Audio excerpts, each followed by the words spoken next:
year is 2000 AD, the first year of a new millennium.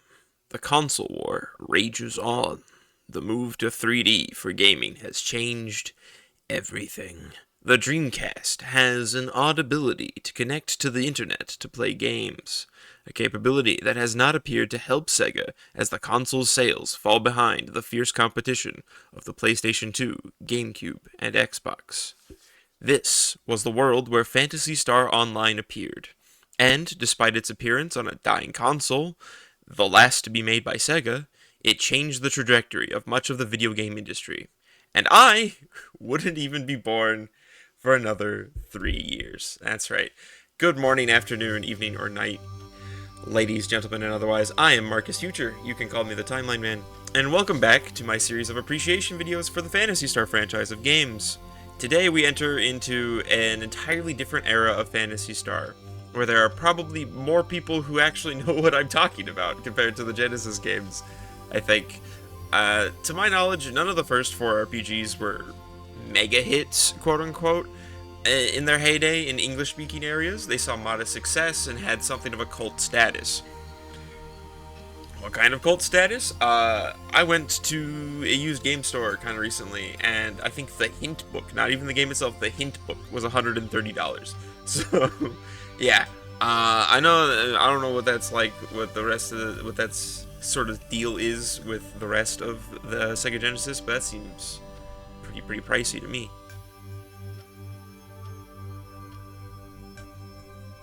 There were a number of issues in putting an MMO on a game console at the time. The market for internet connections was still growing, and consoles were generally a fair bit weaker than a PC could be, a truth that is still true today. But even above all that, there was a fundamental issue. MMOs are about communication. Voice chat wasn't really a thing yet, with, I think, Alien Front Online trying it out in 2001 with the microphone attachment used for Seaman. And I heard mention of it on a Mahjong game that also had voice chat, but I couldn't find any information to verify that. The point is, players needed a quick way to get words and messages out fast. Sega had two answers to this. The first were quick chats, preset phrases accessed through a short menu to ask and answer questions. These could be edited to some degree to make certain things easier to say. The second thing, the Dreamcast keyboard, which there was also a version made for the GameCube, which is a pretty famous one, I think. I put a picture of it here. It's very well known. People have taken it to fighting game tournaments as a joke. It's a beloved little goofball keyboard of yesteryear. But the one on the Dreamcast was just a keyboard. The controller was separate. Another communication issue was that Sega was really advertising playing with people from around the world. That means you have a bit of a Tower of Babel problem here. People have different languages, so how do you bridge that gap? With the way of our ancestors, of course, pictograms. The simple chat allowed players to use faces and simple words and symbols to communicate with anyone. Some of these were used for actual communication, but most of them were these. Thank you to PSO Archive, by the way, for preserving these. The website has tons of screenshots, symbol chats, and magazine articles from the time this game released. It has been an invaluable resource for making this video and for getting a general vibe about the game from back when Phantasy Star MMO was a novel idea and not basically half the franchise. Communication aspect is solved, but what about actually playing the game? Most MMOs, at least at the time and even many still today, use a full bar of abilities and items through the number row on numbers 0 and 1 and all that. So, PSO1, as you can see in these screenshots and footage, just has this weird little hexagon cluster. What's up with that? Well, this solution was both brilliant and a little clunky. See, there aren't that many abilities in Phantasy Star Online 1, unless you play Force. For everyone else, you get 3 attacking buttons, a normal, heavy, and special attack. Normals are relatively quick and light bear damaging, heavies are slower but deal more damage, and special attack changes based off of the weapon that you're using, an aspect I'll get around to a little bit later. That hexagon graphic relates to the 4 face buttons of the Dreamcast controller, and it gives you effectively 6 slots for deciding your action, as the top button is predetermined always. It's set to chat and the quick menu. This is where weapon attacks go, and for non-forces, this is generally where players will put things like healing items, or maybe the odd spell, and a fluid for healing TP back, or a cast might put traps there, given that they can't use any techniques. The solution to use anything else, though, was that quick menu. It was created for this, and it sorts out your items into categories for easy searching in the heat of battle. I've been told that the function wasn't there initially, but I don't have a version 1 PSO disc handy to check. My disc is version 2. Then there was, of course, the Blueburst release for PC, which actually added that number line for items. You may notice mine is blank. I've never figured out how to actually put things on that number bar, and I use a controller anyway, so oh well. Lastly, there was a matter of computer power and connection. PSO managed to create the online world and keep it running relatively smoothly by keeping areas small and keeping content to single parties of 4 people. While Ultima Online let you see crowds of people wherever they were, PSO only really had crowds in the initial sorting lobbies, which were also split up into different blocks to prevent crowding and, system overload. Lobby blocks also looked a little distinct from each other, at least in Blueburst, with different colors and decorations, while maintaining the exact same map layout otherwise. This allowed players a chance to understand where they were. Although I do have to wonder, do these spaces exist in the story? Is this part of Pioneer 2? Anyway, once loaded into a mission, the number of people is reduced to 4, making keeping connection stable through all of the action much easier. The areas of missions were also kept to a limited number. Once a quest is selected, you can only go to the quest area and Pioneer 2. All other areas are locked off. This prevents having to load information about both the quest and its state, as well as other random areas. If you've taken a quest that happens in the forest, you cannot go to the cave. But before you take that quest, people can split up and do shit like that. So, now we've established how it got to be onto the Dreamcast, later GameCube and Xbox, but this isn't about them. We can finally move on to the next part.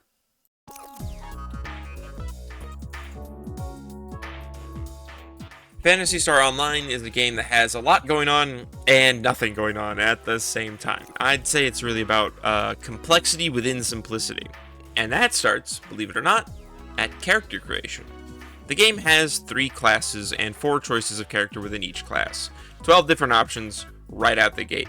If you're more familiar with the balancing of PSO2, you might think this is actually 3 choices, but no. Choice of race and gender have a strong bearing on stats and capabilities, the most drastic of which to note is casts or androids. They cannot use techniques whatsoever. No lightning, no fireballs, and most importantly, no resta, so you cannot heal yourself outside of using items. The trade-off is myriad though, as casts cannot be inflicted with most status ailments like poison or paralysis. And they can regenerate HP by standing still, although it is really, really slow.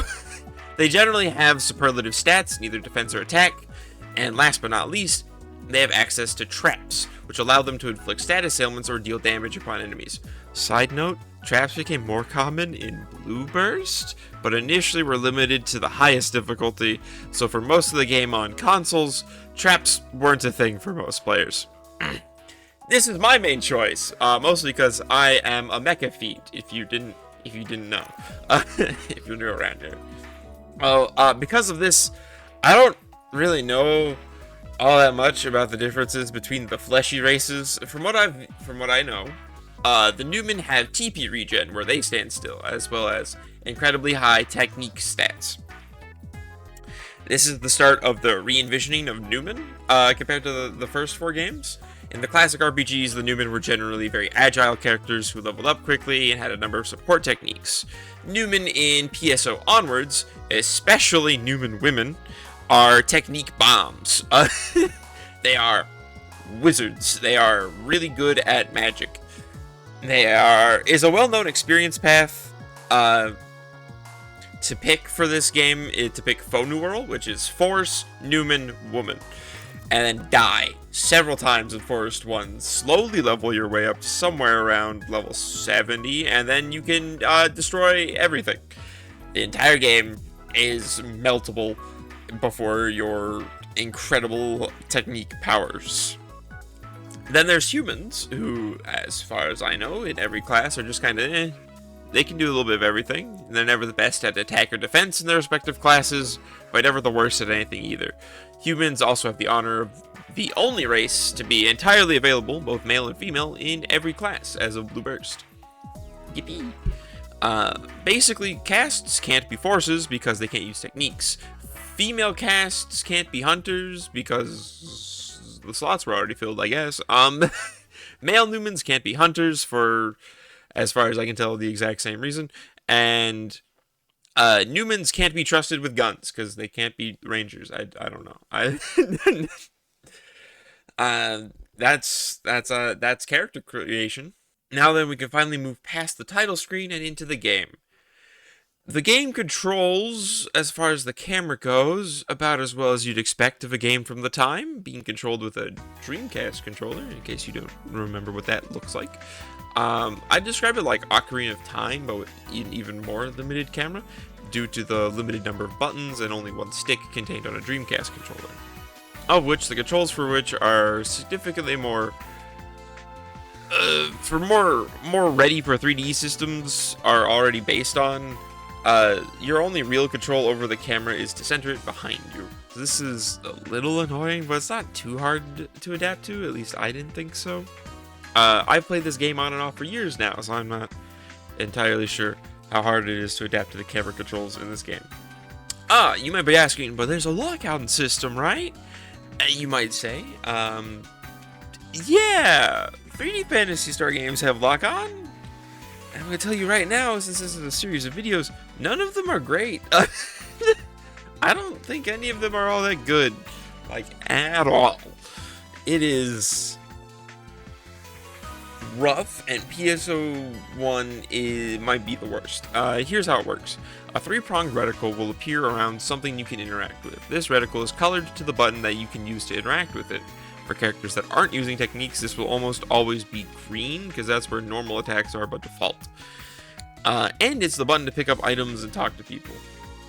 When you press the button, the character will face that direction and act. The camera does not move during this, so while attacks will probably land okay, there's a strong possibility that the fight will leave your field of view, especially if you are a ranger. I say this as a ranger main. It is very common, especially early on when you constantly have to face the wolves who circle around you. You can attack the wolves as they start to exit your field of vision, but then you'll have to recenter the camera. It seems to be based on whatever is closest to the character model's cone of vision, so not the camera field of view, your character's cone of vision, right? It's like, when you get used to it, it can be pretty easy and it can work pretty well, but I don't like it. I don't think it's a very good lock-on system, but hey, it's there and it functions mostly. In 2000, that was a pretty good deal, I think. Like I said, after a while, it just kind of becomes part of the game. It's not an active annoyance 99% of the time, with the only real exception being anything that flies. The reticle is not a big fan of the Y-axis, so it can be pretty hard to target anything that is airborne. Yeah, this includes traps, which, being a cast main, you can see traps. I don't know if I mentioned that earlier. Means I have to witness my party stumble into traps on occasion because I can't target the damn things fast enough. Okay, enough rambling about the camera. Time to actually play the game. Once again, here we have simplicity with hidden complexity. Weapon attacks have a simple pattern. You attack 3 times to a combo, and then there's a break. You have to somewhat time the button presses. You can't just mash it. This gives combat something of a dancing feel, I think. The 3 attack rule applies to most weapons, except, according to the wiki, launchers. Launchers don't do a combo, it's just the 1 attack. I've never actually gotten a launcher, so I don't know if that's true. Separate from weapon combat, we have techniques. This is the magic of the game. Fireballs, icy blasts, thunderstorms, all sorts of typical elemental fare. Different classes have access to different techniques, but most that can use any have access to the most important ones. Support techniques. There are only 4, but they are incredibly helpful. They are Resta, a healing spell and an AoE around the user based on technique level. This applies to the best of these as well. Anti, which cures status conditions. Shifta, which increases attack. And Deband, which increases defense. These are all invaluable techniques to have, no matter what class you are. There's a 5th in this group, but I don't know if it's necessary. It's Ryuker, which acts the same as an item called the Telepipe, which takes you to and from the quest hub. Thing is, the item is fairly cheap, and you only need to have one at any time. I know inventory space is limited, but this is a convenience more than an invaluable tool that I think the other techniques are. That's my opinion. Now, techniques all have levels. As mentioned, this is how you get to AoEs for the support techniques. For characters that are not forces, this cap is between 15 and 20, depending on the technique and class. For forces, the cap is level 30, as well as, I believe, forces are the only classes that can learn the yin-yang techniques. This is Grants and Megeed. Grants is a high-powered ball of light, and Megeed is an instant kill technique. There are little intricacies to making your class distinct from any other class, which helps to encourage people to play in alternate characters and experience the game in different ways and, play more. Also in combat, we have the traps, exclusive to the casts. There are 3 types. Damage traps, which deals damage in a small radius, basically useless at higher levels because this damage does not scale with any of your stats. Freeze traps, which guarantees that enemies in a radius around the trap are frozen for a few seconds, long enough to reposition when overwhelmed or score serious damage on more slippery foes, like those bitch-ass jellies in the cave. And then there's Confusion, which is my favorite because it's hilarious. It makes enemies hit each other. Also helpful for giving yourself time to reposition or heal because they won't focus on you as hard.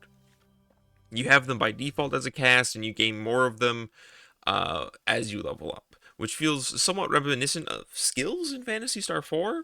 However, these are exclusive to Ultimate in version 2. I found this out when I started playing it for myself on my own Dreamcast. And then, for the first time in my life, I abandoned playing cast because I could really only play that version of the game solo. So I'm a little sad about that. It's just too much to not have Resta or traps while playing alone. Last up in combat, I'll talk about weapon types. This is going to be a brief snippet of each type of weapon. Sabers are the everyman melee. They're well-rounded. Everyone can use at least the lower rank sabers. Swords are big and slow and do more damage. They are exclusive to hunters. Daggers, fast multi-hit melees, usually weaker than swords, exclusive to hunters. Partisans are long-reach, multi-enemy hitting melee. Everyone can use them, most of them, I think. Katanas are basically a saber, but they're stronger, exclusive to hunters, and they have different animations. Slicers are a ranged melee weapon. They work kind of like they're a multi-lock-on sort of deal. They're a boomerang, but they use your melee weapon stats. Claws are a weird weapon type. Some work like sabers, others work like fists. They're generally exclusive to hunters, though.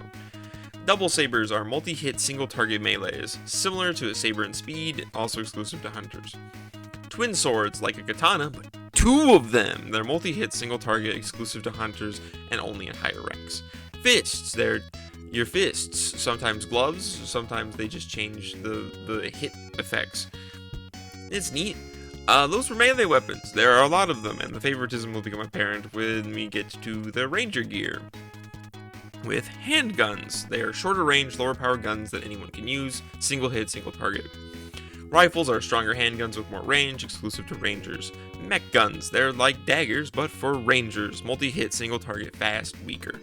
Shots, or shotguns. A multi-lock ranged weapon hits a number of enemies within the field of view, the cone of your model's vision. They are really helpful for clearing out rooms of enemies, exclusive to rangers. Launchers, explosive AoE damage, generally can't combo. It sounds like there's like a couple that can. Again, I don't know. I've never gotten them. And that's it for Ranger. Force has 4 weapons: canes, wands, rods, and cards. I don't know the difference between canes, wands, and rods. I do know what sets the cards apart, though. They are force-exclusive ranged weapons where you throw cards. Not a particularly strong choice of attack, but they can be useful. Weapons are, once again, a form of simplicity with depth. Due to limited inventory space, you're probably only going to carry 2 to 3 weapons into a mission, and which weapon types those are will heavily influence how you go through the mission. The complexity comes in special attacks. There are a number of potential special attack effects. Some will spend money to make a stronger attack, some will inflict status ailments, steal HP or TP from enemies, and even deal HP percentage based damage. These are nice. Later on in the game, these special attacks are often a large part of choosing whether or not to change weapons, or choosing what weapons to grind to make them larger, to make them better. Some of these effects are incredible and paired with weapons strong enough to really make use of them. Others do things like just casting a technique or stealing experience, which aren't the most useful to high level characters, but they can be helpful early on. All of this adds up to say that a lot of combat in Phantasy Star Online is built off of a few choices that are relatively easy to make or change, and all of those simple choices build up to a huge difference in gameplay experience. And so this means that a person who's playing a cast ranger with rifles and maybe a mech gun is going to have a different experience than someone who's playing even just, say, a human male ranger with a launcher. Like, you're already going to end up with different experiences, and then you throw in the special attacks that are different, and it creates these different feeling forms of gameplay, and it's really nice. And because of this, it can create pretty natural team dynamics, even with fairly minimal communication. Because of this, group play is pretty satisfying, and it can be pretty easy to do because it's not that hard to figure out. There isn't too much mechanical complexity in the moment-to-moment gameplay, and people can generally figure out where they stand in what they need to be doing compared to other people. It's very nice. Some other core gameplay aspects. The main gameplay loop is kind of like this. You make a lobby, get the gang together, start a quest that either has a lot of stuff to kill for experience or a specific enemy you need to kill in order to get whatever it is you want. Do the quest, get paid, lobby closes. Fairly simple closed loop, and it would suit Sega to do this for 6 entire games with a few modifications, but really it's been like this from here until New Genesis. It is mostly like this is the gameplay loop. It's great, it's simple, and really only requires a little coordination. Important thing to note, that this game is from the Wild West of MMO design. Loot is shared in the basic game. If you play an FNA, you can do PSO2 style loot, which means people get their own instance loot. But this means people can just steal your shit. Best practice to avoid raging about this is to communicate ahead of time of what you're looking for, and make sure you party with people who you can at least trust not to be kleptomaniacs.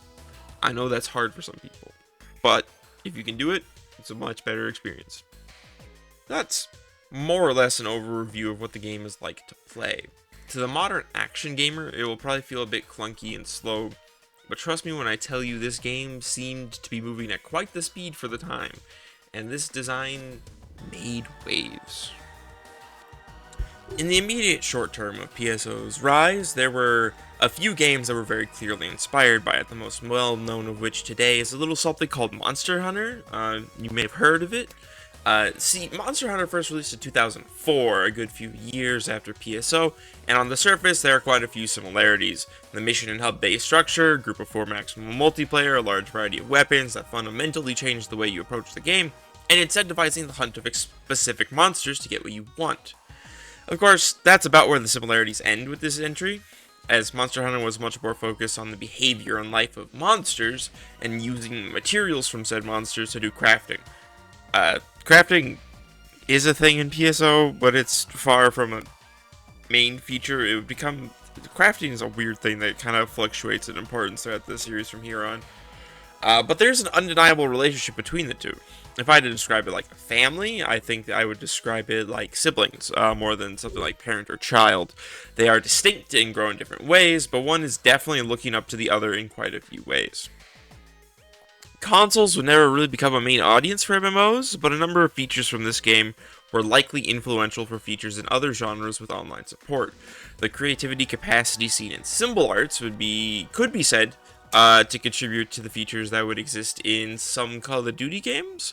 There is, now mind you, this is secondhand information. I don't play Call of Duty, and I never really have.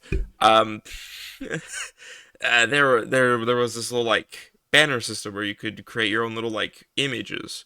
It was neat. A lot of people misused it, as anyone can tell you about any time that people are allowed to express anything in a video game. And there are a lot of games with preset chat phrases, whether for ease of use, like in the game Paladins, or for limiting insults you could throw at children, like in the King's Isle 101 games.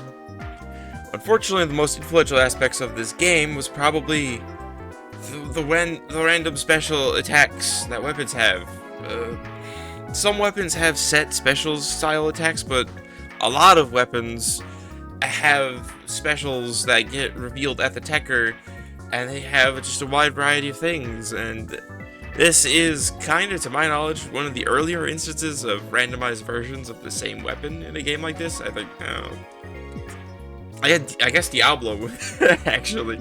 Diablo existed before now, but this was a lot more prolific in terms of it also being in 3D on a console, 21st century, and that sort of thing.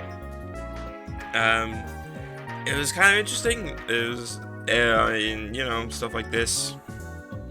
But it was, it became very prominent with things, something like Borderlands much later, which basically had this sort of thing where it's like, this is this gun. This gun has the same thing except it's fiery, and this gun is the same thing except it and it does that over and over and over again.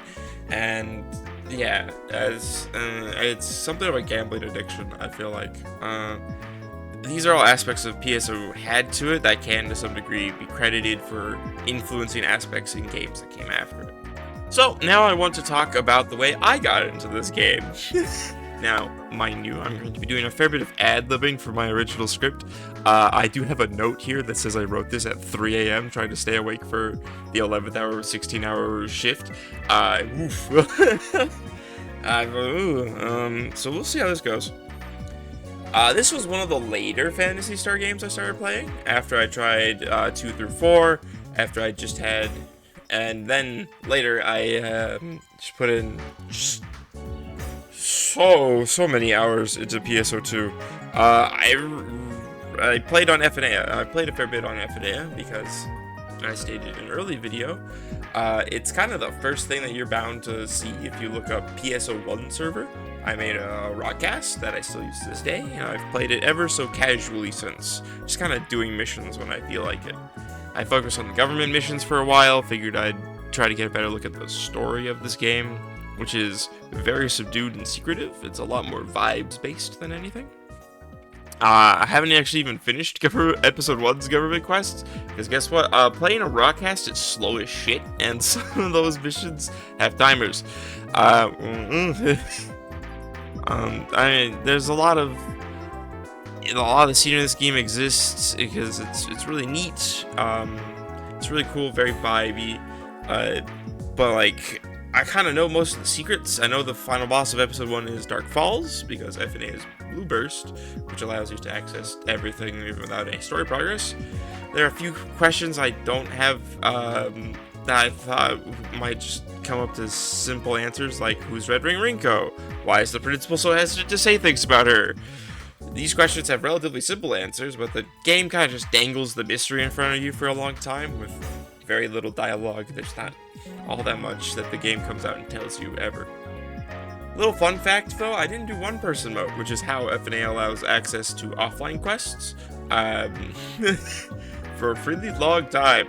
Because of this, I also had even less knowledge about the world of Regol and the Pioneer ships than I could have.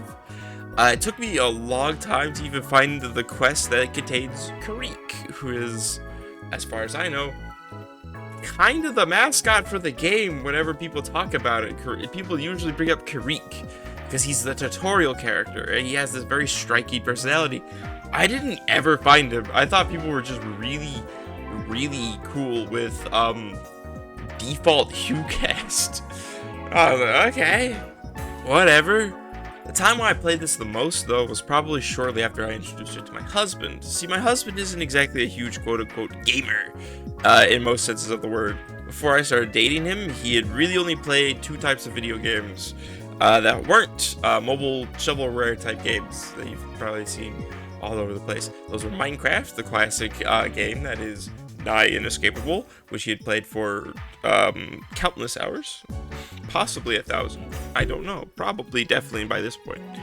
The other was a game called Who's Your Daddy? A two-player game where one player is an adult trying to prevent the other player who's a baby from killing itself. It was a viral YouTuber thing. This isn't about that, though. This whole situation was not helped by the fact that the computer he had could barely run Discord and a web browser at the same time. It was bad. He also has this mystical ability to just break technologies in ways thought impossible, without fail. It's impressive, really. So after about a year of dating, I bought him a laptop and suggested we try to play some games together. At the time, he had like a chip on his shoulder about games that he called fighting games, which importantly didn't mean like Street Fighter. It meant games where combat was a central mechanic, which confused the shit out of me. So, I mean, most genres of games are that. So I kind of got stuck for a while, and I made a long shot with PSO2. But he broke the tutorial, and then New Genesis released, which meant his computer couldn't handle it, the laptop. So then PSO. It was witnessing how my husband took to PSO1 that made me think about how it was different from a lot of other games I play, and had suggested to it, and I thought about the simplicity of it. I've since browsed around old PSO posts on various websites and read stories from people about how their parents played PSO with them, and realized just how much the simplicity of gameplay opened up the world of online gaming and RPGs to entire crowds who would have normally probably ducked out at the fairly dense complexity that a lot of RPGs tend to hit you with. I think that's beautiful. It's kind of like Dragon Quest 1 in that sense, you know? I think that's really neat. My husband and I both enjoyed the game, so much so that when I got it for the Dreamcast, which I can't get footage of, I mean, I could probably throw up some, like, phone camera footage of me recording my TV. I could do that. I don't know. If I can, here it is. Hiya!